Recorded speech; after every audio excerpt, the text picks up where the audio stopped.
बुलेटिनच्या सुरुवातीलाच बातमी येते कर्नाटकमधून। कर्नाटकमध्ये पेटलेल्या कावेरीच्या पाण्यासंदर्भातली बातमी आहे। कावेरीच्या पाण्यामुळे सर्वोच्च न्यायालय खरं तर कावेरीतून तामिळनाडूला पुढचे 10 दिवस दररोज 12,000 क्युसेक्स या वेगाने पाणी सोडण्याचा आदेश दिलाय आणि त्यानंतर कन्नडिगा रस्त्यावर उतरलेत।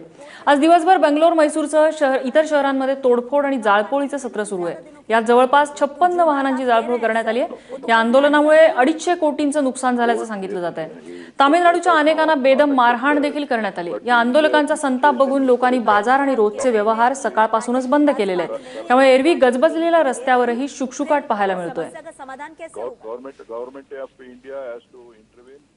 दरम्यान बंगलोरमधली परिस्थिती नियंत्रणात आणण्यासाठी तब्बल 15,000 पोलिसांचा बंदोबस्त या ठिकाणी करण्यात आलेला आहे। तसंच लोकांनी कायदा हातात घेऊ नये असं आवाहनही मुख्यमंत्री सिद्धरामय्या यांनी केलं आहे। आणि हा कावेरीचा पाणीवाद नेमका काय आहे आपण ग्राफिक्सच्या मदतीने त्यावरती एक नजर टाकूया। कावेरी नदीचा उगम कर्नाटकच्या कोडगू या जिल्ह्यात होतो। तामिळनाडू, केरळ, पॉंडिचेरी यामधून ती नदी बंगालच्या उपसागराला मिळते।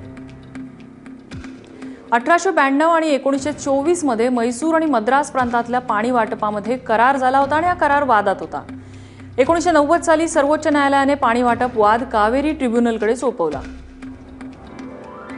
1991 ला तामिळनाडूला 205 टीएमसी पाणी देण्यास सांगितलं होतं। 2007 मध्ये ट्रिब्युनलनं तामिळनाडूला 419 टीएमसी पाणी सोडण्याचा आदेश दिला। कमी पावसाचं आणि कावेरी रिकामं असल्याचं कारण देत कर्नाटकचा पाणी सोडायला त्यामुळे विरोध होता। तर 40,000 हेक्टरवरचं सांबा पीक वाचवण्यासाठी हे पाणी गरजेचं असल्याचं तामिळनाडू सरकारने दावा केलाय।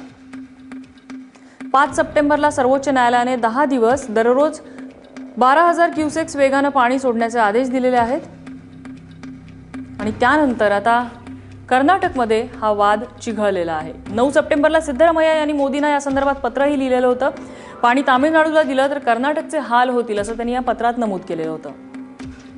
12 सप्टेंबरला कर्नाटकच्या विरोधानंतर सर्वोच्च न्यायालयाने 10 दिवस 15 ऐवजी 12,000 क्युसेक्स पाणी सोडण्याचे आदेश दिले।